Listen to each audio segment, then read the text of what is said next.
So let's work on that. We will definitely work on that, and we'll definitely find ways to team together. And like I said, I've been talking to Mr. Newberry about even trying to do some maybe some coffee house sessions where we'll have people that are in the arts meeting each other. Because, you know, Joe Newberry is a longtime folk artist that worked with Baba Chuck on a couple of productions and things of that nature, and he's still in the area. So we've talked about maybe doing it, because I'm on the board of the Carolina Theater, either the Carolina Theater or here at Haytown, or maybe doing them rotating around at different locations where we'll have these different artists come in and talk to each other, because I'm just amazed sometimes, like I said, that whether it's visual artists or dancers or musicians or whatever the art form is, that we've got all this talent, and unfortunately, even among the authors, they don't know each other as well as they should. So I've come up with a plan to try to change that in 2020, so we'll see if the plan works. Sounds good, man. Let's do that. All right. Sounds great. Look forward to having more conversations with you. You have a safe trip back to Raleigh. Okay, man. You do the same. Take care now. And what's your boy's name over there? The brother from Jersey? Dean Geronimo. Dean, good talking to you, man. Good talking to you. Appreciate you being on the show with us, sir. Sure, man. Let's do this again. Indeed. Hey, thank you. All right. Have a good one. Appreciate it. Do the same. All right, so that was Baba Bradley Simmons. You know, he's done some amazing things, worked with Baba Chuck, done some things in the community. I'm hoping to hear still from Santa Claus and from Maine, man, one of the poets that was here in the area. I just sent him a text. I'm going to see if he gave me his telephone number. I don't know if he did. But in the meantime, if you will go to our studio, because, you know, we had the gentleman from last week, and I actually found and downloaded the Christmas song that you were talking about. So if you will go down, all the way down, you will see Jay Shorty, and it says Christmas song. Click it, play it, and I'm going to see if I can't find. Let's see. It's all the way at the bottom. Hold on. Well, it puts it in alphabetical order by the time I get to it. So let's see if I can see it here. Jay Shorty. I see gospel. Is it you, baby? Last night. All right, here it is, the Christmas song. Ladies and gentlemen, it's the Christmas song by Jay Shorty right here on Straight Talk with Dean and Mark.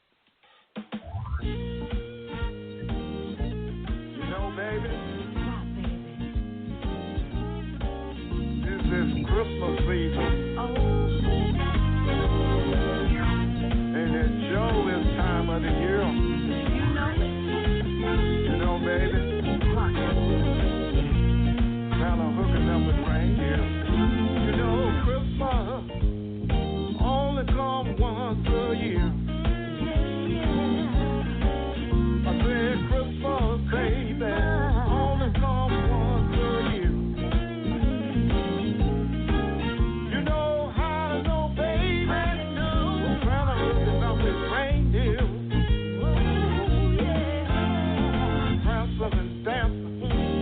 Down in the sight, count no presents, taking them to the kids tonight. Christmas only comes once a year. You know how to know, baby. Christmas is once a year. Christmas only comes once a year. You know what I said, baby? I said Christmas, baby, only comes once a year. You know how I know, baby, Santa hooking up with his reindeer. Here he goes. Play it, Jack.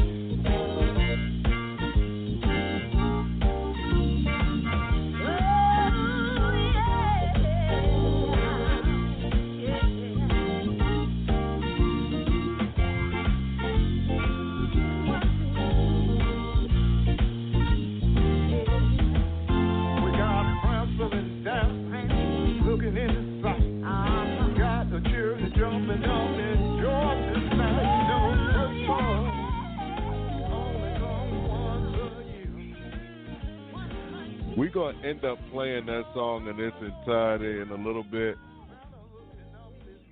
But in a few seconds, we are going to get Miss Toya Chinflu on the line with Straight Talk with Dean and Mark. We'll be right back in a couple of minutes.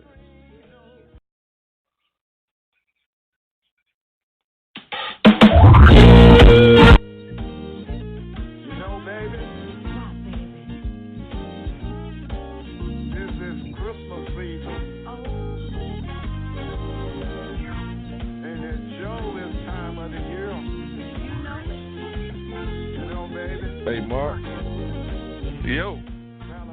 We got Miss Toya Chinflu standing by to come into the show. So, yeah, we're going to bring her on in. And why do I feel like an old person? I told her I was trying to get everything together and just trying to make everything work. But we're going to bring her in right now.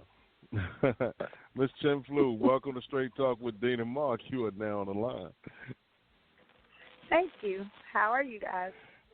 All right. Doing good. How are you doing, Toya? Toya is another long-time participant here in the community. She's actually also one of the people that I met many years ago when Baba Chuck was bringing the African American Dance Ensemble around, and has been involved with Kwanzaa and a number of other things in the community. But she's just an amazing lady here in the area and everything. So she's always got stuff going on in our community.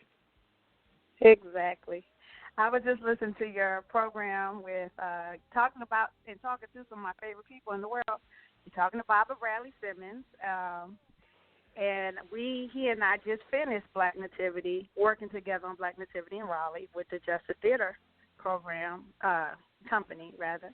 I was co-choreographer with Christy Vincent Johnson over at North Carolina Central, and it was directed by Dr. Shabi at Central.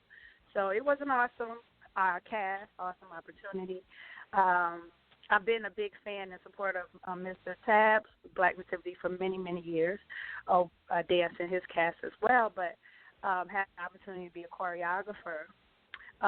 It was awesome, and to honor Baba Chuck, who we love so greatly, miss so much. But it was an opportunity for me to honor him creatively, as you were mentioning about creativity. So it was an honor, and to be with Baba Khaled and Barbara Bradley on that project in particular was amazing. Yeah, and you've always done some amazing work, and I know you've worked with, like you said, Mr. Tabb and my friend Nikki Halls. That was her first time working with him, and she's already become a big fan of both him and Xavier. So it looks like there's definitely, as we said, just this tremendous cultural community here in this area, and you've been part of it. And it's just amazing watching the next generations come around, because not only have you been involved, but now we're seeing folks like your children, some of the other children that were involved when you came on, that now your kids are now involved in everything. So it's been just amazing seeing these folks. Like I know that I saw Afia, and Afia's, I believe it's her daughter, that was in the production of Black Nativity. And, of course, just amazing seeing these folks. Like I said, I, for whatever reason, was not blessed enough to have kids, but like Baba Chuck, I think that I have tons of these adopted kids around the community, because I just see these folks like Atiba and others that I remember when they were young, and now they are in their late 20s, early 30s, and even some that are younger than that. So even though, was not blessed enough to have any kids of my own, and, unless some miracle happens, that's probably not going to happen pushing near 60 and everything. But I do know that I have a lot of community kids that are out there. You're right. And it is basically that Sankofa, is that reaching back and then pulling and reaching ahead at the same time mentality, and definitely one that Baba Chuck definitely instilled in us. I attribute my work and study and opportunities to be under his tutelage, to have that instilled in me and pass that on as I continue to work.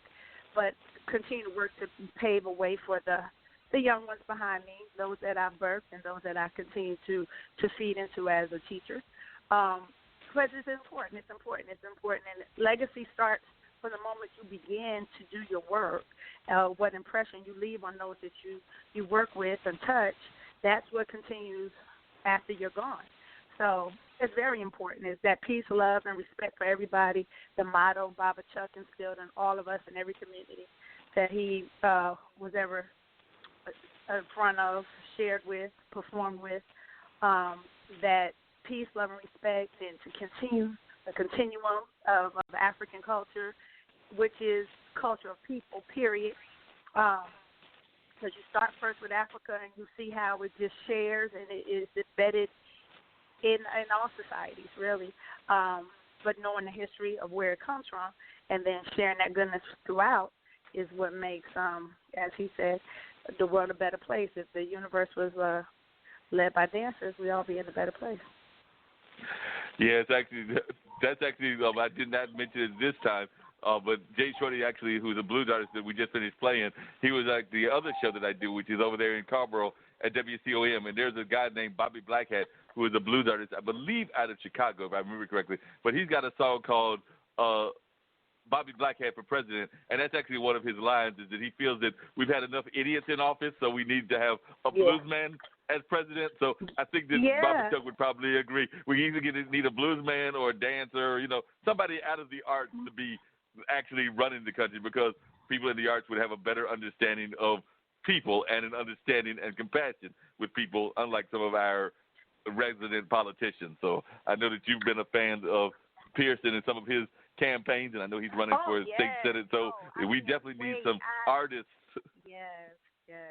Oh, Pierce, I love him. I had the opportunity to be his teacher back when I taught at Durham School of the Arts, and initially in the late mid '90s.